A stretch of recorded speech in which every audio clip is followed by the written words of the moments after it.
Ini kita tadi barusan membagi pengalaman Olive bersama dengan teman-teman pejuang dua garis, bersama dengan Dr. Ari dan Monula, serta kita juga kepengen menyampaikan banyak poin-poin informasi yang dibutuhkan, karena memang sekarang ini banyak sekali isu tentang infertilasi ya, infertilitas ya. Jadi sulitnya juga untuk punya keturunan. Semoga kisah saya sama Olive juga bisa membantu, memberikan semangat dan juga harapan untuk tidak menyerah. Terima kasih ya, sampai ketemu lagi. Belum. Silakan teman-teman. Ci Olive, mungkin sekarang udah berapa bulan dan bagaimana ini proses panjangnya sampai hingga sekarang? Kalau prosesnya panjang banget, jadi nontonnya di podcast. Soalnya kalau diceritain sih bisa 2 jam. Intinya aku keguguran 3 kali, terus ini kehamilan aku yang keempat, dan aku hamil dengan bayi tabung bersama dokterku, Dr. Ali Polim. Aku bayi tabung di Monula IVF Jakarta. Gitu. Sekarang udah berapa bulan? Sekarang udah mendekati 9 bulan. 9 bulan lah. Udah 9 bulan lah. HPL kapan? HPL akhir bulan. Akhir bulan ini berarti ya? Iya. Aku pengen nanya tadi kan di situ mengenai persiapan untuk hamil IVF. Nah, kalau sekarang aku pengen nanya tentang persiapan Ci Olive sama Kodensu dalam melahirkan. Apakah nanti bagaimana cara mengelola waktunya dari Kodensu, sama kalau boleh tahu nanti nama anaknya itu siapa dan artinya apa ya? Kamu kepo aja loh. Kalau persiapan waktu kita sih belum bahas terlalu banyak. Cuma kita udah prepare untuk lahiran. Kita lagi nyari jadwalnya Dr. Ari juga. Ya kan, karena memang dari awal Dr. Ari dan Olive nyamannya sama Dr. Ari. Terus masalah pernak-pernik akhirnya kita belajar. Jadi bagaimana caranya mengurus anak masih balita segala macam, sampai kebutuhannya apa aja. Masalah pembagian waktu juga kita sudah obrolin. Nanti aku sama Olive yang kita juga akan urus sendiri, dibantu juga dengan suster, tapi akan kita urus sendiri. Jadi kita nggak lepas sama orang lain, dan kita nggak punya ruangan tersendiri untuk babynya, dan nanti tidurnya sama kita karena kita yang urus sendiri. Untuk kesiapan jadi ibunya Bisa gimana? belajar menyusui saya. Kemarin kesiapan jadi ibunya gimana, Ci Olive? Kesiapan. Dan Kodensi juga Saya kemarin jadi ibu. sempat Sempat jadi ibu juga kemarin. Iya. Dan Gimana mungkin ceritanya? ya kalau kesiapan ya harus siap ya gitu. Jadi ya itu mungkin kita ngedatengin bidan buat belajar baby class, itu juga salah satu proses kita mempersiapkan diri. Iya. Ternyata banyak pernik-perniknya, Iya. saya aja juga baru tahu gitu. Tapi syukurnya tadinya nggak mau divideoin karena memang itu khusus buat belajar. Cuma kita pikir-pikir kayaknya banyak juga yang perlu informasi ini Iya. gitu, yang kita bisa share. Dan ternyata memang akhirnya jadi edukasi gratis aja gitu. Kita yang bayar kan. Dokter Ari, mungkin boleh ceritakan nggak sih singkatnya kasus yang dialami Ci Olive, karena kan sempat beberapa kali gagal sampai akhirnya sekarang alhamdulillah sudah 9 bulan, dan mungkin nanti akan melahirkannya, karena tadi Ci Olive bilang maunya sama Dokter Ari, akan metode apa dan bagaimana? Ya, jadi kalau melihat perjalanannya kan semua juga pada melihat kan podcastnya begitu panjang ya, mulai dari keguguran pertama, kedua alami ya, kemudian proses bayi tabung juga, keguguran juga lagi, jadi sampai program bayi tabung sampai 4 kali ya kan, dan ini hamil keempat gitu. Jadi memang ada faktor kelainan genetik di pada bayinya yang membuat tidak bisa bertahan, sehingga terpaksa dia harus lahir dan gugur, kemudian baru yang inilah yang bisa berhasil setelah IVF yang keempat. Dan dalam perjalanan ini ya mohon doanya aja semoga sampai dengan akhir ya semuanya lancar dan baik ya. Babynya ini aneh juga, dia masih muter-muter gitu. Kemarin minggu lalu sungsang untuk kepala, jadi Itu normal nggak, Dok? normal aja, tapi ya memang kadang-kadang kepala itu udah harus di bawah sebenarnya. Kemarin di bawah, tapi sebelumnya sungsang. Nah itu sebenarnya babynya tuh belum masuk benar-benar ke pintu panggul. Jadi kalau dia benar-benar belum masuk ya mungkin kita nggak bisa normal gitu. Berarti mungkin boleh diupdate sekalian Dok, kondisi kesehatan Ci Olive sendiri sekarang sedang di posisi seperti apa ya? Kondisinya sih sehat dah tuh, kuat, saya sudah kuat ya, tapi ya ternyata dia saya sehat, saya kuat gitu, ya kan. Jadi ini sudah masuk minggu ke berapa, mau 36, 37 ya, mau minggu 37, berarti ya kita udah harus siaga nih, harus siaga ya kan, karena ya siapa tahu tiba-tiba mules, kontraksi, ada sesuatu yang harus kita segera melahirkan. Jadi ya, saat ini baik, babynya juga baik. Terakhir kita USG 2,829 kalau nggak salah. Udah 2,8 2,9. Berarti akan metode apa ya dok nanti? Ya kalau babynya memang nggak mau masuk ke pintu panggul masih goyang-goyang ya kita nggak bisa normal berarti. Terus waktunya ya nanti kita lihat karena kan sampai akhir bulan ini kita masih ada waktu. Nggak Kalau masalah, Cioli sendiri maunya apa, Cioli? Sesar atau normal? Sama aja kan? Ya, Sama aja. ya udah sama aja lah. Mau sehat mau normal yang penting sehat. Sehat. Kalau aku mungkin lebih ke ya yang penting sehat aja sih. Apapun itu kan pasti nanti ada dokter yang dampingin. Oh ya, Ci Olive Masih nggak percaya nggak sih Cioli? Hah? Masih ngerasa nggak percaya nggak sih ada di posisi ini sekarang? Percaya dong kan udah goyang-goyang. Enggak lah, masih nggak nyangka juga kayak setelah beberapa kali gagal terus berhasil, tapi ya kayak dengan makin aktif babynya makin ini, oh ya ini berarti sehat.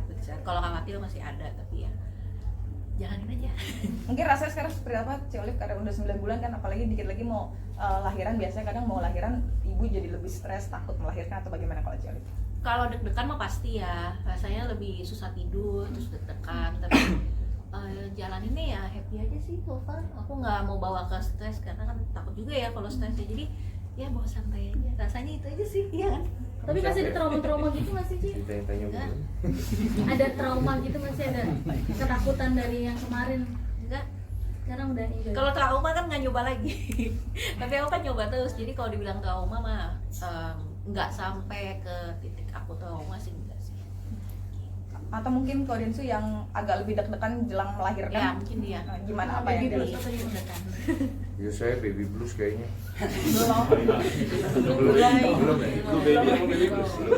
Deg-degan juga itu kemarin itu ada yang nanya kayak kalian nih nanya-nanya bikin saya deg-degan karena kan sebentar lagi. Jadi dari kemarin itu aku nggak terlalu mau hero supaya aku juga nggak kepikiran gitu. Karena kalau bentar lagi gini mau lahiran jadi kepikiran kan ya. Makasih udah nambah beban.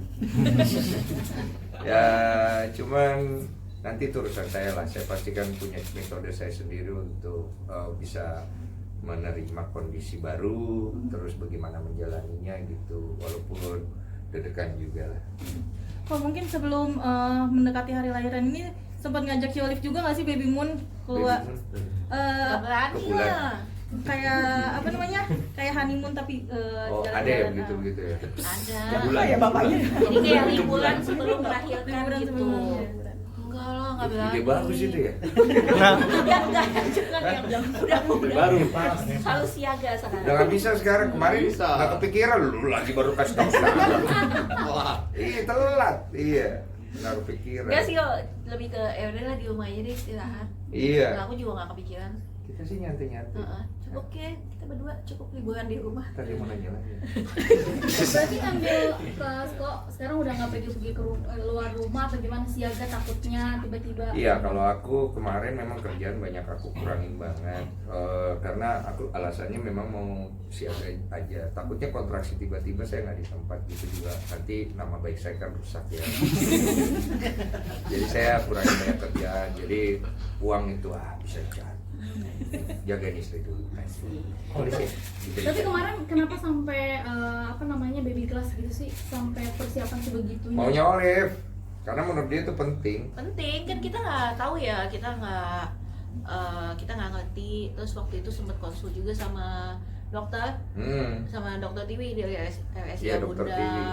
Terus dokternya juga nyaranin kalau memang ada waktunya sebaiknya ambil supaya nanti pada saat lahiran nggak kaget gitu. Iya. Ide bagus juga, ya udah akhirnya kita ikutin aja. Jadi selama ini kita ngikutin aja salah dokter-dokter yang mendampingi kita. Iya. Kan sempat ada bilang ternyata yang ngurus anak tuh nggak cuma ibu ya, bapaknya juga harus ikutan juga ya. Iya itu kata dokternya.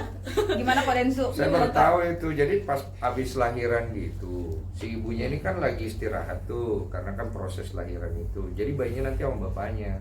Nah bapaknya itu dia harus bisa gendongnya, terus nanti dia harus berusaha supaya bayi itu belajar nginyak dulu, supaya nanti begitu dikasih ke ibunya dia udah tahu langsung mencari ASI sendiri gitu. Jadi saya harus menyusui dia nanti. Bener ini? Apa namanya kan skin to Bahasa skin kedokterannya. maksudnya. Iya skin to skin gitu, terus aja dia supaya dia nanti nyari sendiri. Nah, untuk membangun ikatan harus skin to skin gitu-gitu. Jadi saya harus standby juga tuh pas Olive nanti lahiran untuk peran yang itu. Setelah udah sekitar 4 jaman ya dok ya kayaknya. 4 jaman baru nanti dikasih ke ibunya, udahlah saya labing lagi. Berarti butuh kerjasama ya antara Kerjasama, iya. nggak bisa istrinya sendirian. Makanya saya suka kasihan sama wanita-wanita di luar sana yang pas dia proses lahiran gak ada suaminya, apalagi punya masalah rumah tangga. Ya saya sangat bersimpati jadinya, karena dari sini saya belajar, oh ternyata istri ngejalanin sendiri bebannya luar biasa, apalagi nggak ada didampingin tambah luar biasa. Salut saya sama wanita-wanita yang melewati hal ini. Udah, terima kasih ya. Dokter mungkin terakhir ada wejangan nggak sih, karena kan ini udah detik-detik mau lahiran, atau mungkin ada larangan tertentu nggak sih untuk Ciolif dan Kodensu?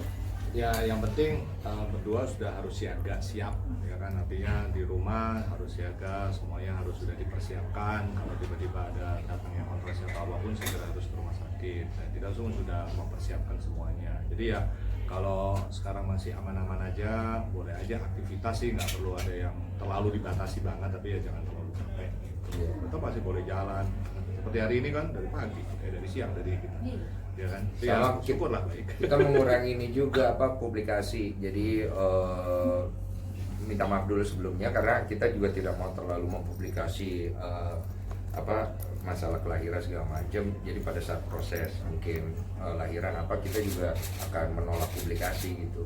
Karena kita pengen menjalaninya lebih lebih personal aja. Bahkan keluarga juga kita nggak terlalu terima gitu untuk datang pada saat rame banget cuy. Gue pernah nonton tuh vlog apa lah itu rame banget gitu. Kita nggak bisa gitu. Jadi mohon maaf untuk teman-teman, kita tidak terlalu publikasikan ya. Nanti kalau ada cuannya baru kita publikasikan. Ya, kita Kenapa pengen begitu? me time dulu Iya. kan baru ya, kita juga perlu adaptasi. Baru soalnya. Jadi kita udah sepakat kayak, aduh nanti kayak kita juga ini kurangin kerjaan, terus kita juga pengen coba gimana sih rasanya. Belajar baru dulu kita sebulan nggak- pertama gitu. Itu pasti banyak orang yang menantikan nih. Iya, banyak yang mau datang berkunjung. Ini juga kita juga tolak dulu gitu. Nanti setelah berapa bulan baru boleh berkunjung gitu. Karena kita tidak mau terlalu banyak eksplorasi gitu. Kita lagi belajar jadi orang tua tuh baru awal-awal juga kan. Jadi kita juga pengen menguasai keadaan, nggak mau terlalu cari exposure-nya juga gitu. Tapi untuk nama semua udah disiapin. Nama kita udah siapin, nanti kita mungkin kabarin setelah berapa bulan setelah lahir. Kita lihat kondisi babynya dulu gitu. Syukur-syukur ya kalau babynya sehat ya, kita kan nggak pernah tahu ya. Kita terlalu banyak ngomong sekarang, nanti kita juga takut sendiri omongan kita gitu. Jadi berjalan dengan natural aja. Main dokter anaknya juga rekomendasiin jangan banyak yang jenguk, jangan banyak yang cium, jangan apa. Oh ya udahlah, akhirnya kita milih oke, udah kita batasin aja. Gitu. Kita nggak aktif di mana-mana, ya kita belajar bertiga aja. Live Instagram dong saya. Live TikTok. Nanti lahirannya di mana, di Jakarta atau di Singapura, di mana? Di Jakarta sih kan dokternya di sini. Kita akan ke Belanda. Ya warga negara bisa dua ya. Kita percaya warga negara banyak, jadi melahirkan di banyak negara ya. Amin, amin. Enggak dong, enggak diaminin dong. Kok tapi udah kepikiran belum apa hal pertama kali yang mau dilakukan ketika anak lahir? Mungkin gua mau ini nih, selebrasi mungkin atau syukur atau gimana? Saya mungkin akan siu ya. Jadi pas anak saya lagi siu. Ini kan Nggak yang ada, dinantikan nggak. banget nih. Nggak ada. Momen mau Nah, lihat nantinya Nggak ada. gimana deh. Cuman yang tadi dokter bilang kita lebih ke ngikutin aja sih. Dokter bilang kalau udah lahiran harus skin to skin. Iya, itu dulu. ibunya. Udah sampai situ dulu deh. Gitu. Iya, Sehat sembari dulu aja. cek mamanya sehat, anak sehat udah syukur gitu. Habis itu giveaway ya biasanya. Jangan ada giveaway. Kalau bisa bilang ini anak membawa keberkahan banget ya, anak mahal bisa dibilang ya kemarin. Amin. Gimana kok? Hah? Gimana mungkin nih anak udah banyak yang masuk brand-brand, belum lahir aja udah. Ya ada, kita tolak-tolak. Iya sih, karena memang kita ngurangin kerjaan juga. Jadi memang beberapa kita ya udah, tapi banyak banget yang akhirnya kita aduh kayaknya kita belum tahu kita akan publikasi kapan, kita akan apa, jadi kita belum berani ambil komitmen apapun. Kita nggak mau terlalu memanfaatkan keadaan juga sih. Makanya kita tadi bilang mungkin habis itu cuma kita bertiga aja dulu, nggak banyak Iya. publikasi Nggak lah banyak. gitu. Karena anak ini kan kita pengennya tumbuh tanpa ada bayang-bayang kita terlalu banyak. supaya dia bisa mandiri, jadi seperti orang biasa. Dia bisa nggak survive dengan keadaan itu. Kan kami juga berasal dari orang biasa-biasa aja, kemudian terkenal gitu kan. Cuma itu jalan Tuhan ya, cuma maksudnya jalan Tuhan buat anak ini nggak tahu. Jadi kita juga nggak mau terlalu pressure dengan menjadikan dia sebagai subjek gitu ya, jangan gitu. Kecuali ada uangnya. Ya. Setelah lahiran bertiga atau ada babysitter yang ikut membantu? Kita udah kemarin udah coba seleksi sih, cuma gimana pun kita ibu bapaknya pengen lebih involved. Mungkin kalau ada babysitter atau mbak atau pembantu atau bidan atau apapun itu, home care gitu kan dari keluarga, itu pasti lebih ke support lah ke kita. Tapi yang utama ya pasti aku sama Denny. Iya. Taruh yang bersih-bersih, kita minta bantuan juga pasti. Cuma kita turun tangan sendiri. Ya, sebisa mungkin ya kita dulu lah sebagai orang tua. Supaya nanti kalau dia gede kurang ajar kan, saya yang bersihkan dulu kamu itu kan. Ini ganti popok. Saya yang ganti pupuk kamu ya. Berarti udah bisa ganti popok ya Pak De? Udah. Gimana nih Kak Densu kemarin pada saat mencoba mengganti popok dari Boneka. Kaki boneka itu patah terakhir kondisinya ya. Sampai sekarang belum utuh lagi. Jadi itu pengalaman yang luar biasa. Itu berarti saya harus tahu kalau bayi itu masih sensitif sekali ya, nggak bisa seperti cara saya di vlog yang saya bikin itu. Itu membuat saya jadinya oh ya saya harus hati-hati nih karena ringkih. Bagian yang paling sulit buat Ko Densu itu apa saat belajar? Ini paling sulit itu megangnya sama ngebedongnya, sama bagian pada saat membersihkan area-area Kalau ini. pup tuh. Ya pup itu Matahari area situ. pusatnya ya kemarin. Karena anak cewek kan, saya harus bersihkannya gimana, beda sama anak cowok bersihkannya, sama bagaimana makin baju supaya dia nyaman, terus cara megangnya itu sulit tuh, harus hati-hati. Itu aja. ada kayak istilah bedong juga nggak sih kayak zaman dulu? Ada bedong. Main belajar. Cuma kemarin kita udah bahas sih bedong itu kan banyak stigma ya bahwa kalau nggak dibedong nanti kakinya begini begitu, nggak juga katanya. Itu tergantung genetika juga sama memang kebiasaan. Tapi baik nggak untuk dibedong, baik-baik aja untuk menghindari serangga supaya posisinya dihangat dan lain-lain gitu. Jadi itu akan diterapkan di bayikannya nanti. Mungkin tidak ya. Iyalah. Tapi sejauh ini ada perubahan nggak sih dari Ko sendiri sama Ci sendiri apa sebelum jadi ini ya? Udah kelihatan belum sih? Perubahan. Mungkin udah perubahan Nggak dirinya, liatin perubahan udah dulu. seorang itu sih, bukan secara fisik, mungkin secara udah kebapaan banget ya. Ada perubahannya Sikap. apa gimana nggak sih? Saya dari kemarin menyusui orang mulu. Orang kelihatan kan. Sama pengen menyusui aja. Bener tuh, Ci. Aroma ya. Aku nggak kepikiran ya, biasa Bapak ada yang berubah nggak mungkin lebih apa sekarang? Aku kata. Protektif atau Gimana gimana ya, sih? ya begitu aja sih. Suka kesurupan saya sekarang katanya. Iya. Gak sih, aku orangnya nggak yang mikir oh ini jadi begini jadi gini jadi gini. Aku yang orangnya Nggak, jalanin akunya ada aja. perubahan. Ada perubahan nggak? Ada nggak sih? Lebih- Aku nggak yang Dia kurang peduli sama suami. Lebih perhatian mungkin. ya lebih perhatian ya pasti, tapi kan itu normal ya. Kalau istri hamil kan suami lebih perhatian. Maksudnya nggak ada yang sampai signifikan sampai harus kayak oh ini begini banget, enggak sih. Cuman pas lagi hamil dia sempet ngidam-ngidam juga nih. Iya, Kena gue gejala-gejala. ikut ngidam-ngidam tuh pas dia hamil berapa bulan, 7 ke 8 itu. Gue jadi kepengen ke clubbing. Kita mau clubbing ya? Oh iya. Bukan ngidam ya, enggak dia agak muntah, mual, Itu. terus ya susah tidur. Pengen hiburan gitu. Stres. Oke, sudah ya. Oke. Thank you banget. Doakan perjalanan istri saya melahirkan nanti sehat selamat. Babynya juga nanti bisa jadi bayi yang memberikan kebaikan buat banyak orang. Dan terima kasih banyak untuk dukungan juga dan supportnya. Sarang Beo. Kerja bersejarah. Pas aku berdua di situ aku dapat satu nama, terus aku kasih tahu Olive, kamu mau nggak tuh nama? Kalau nggak mau nggak apa-apa. Ternyata dia mau. Kenapa lebih ke apa nih? Kok Spill the tea? Asia atau Oh, lebih ke Eropa. kayaknya memang ada Itali-Italinya tuh nama. Oh, dan mantannya Jolip orang Itali cuy dulu. Oh, ini karena mantan ya, Pak ya? Nejok. Kenapa G depannya kenapa? Giveaway. Sebenarnya mau ya, tapi takutnya entok nanti namanya kan. Iya kan? Nggak bagus gitu, kurang ya. Kalau C cireng kan dia. Georgia kali ya. Iya, udahlah begitu.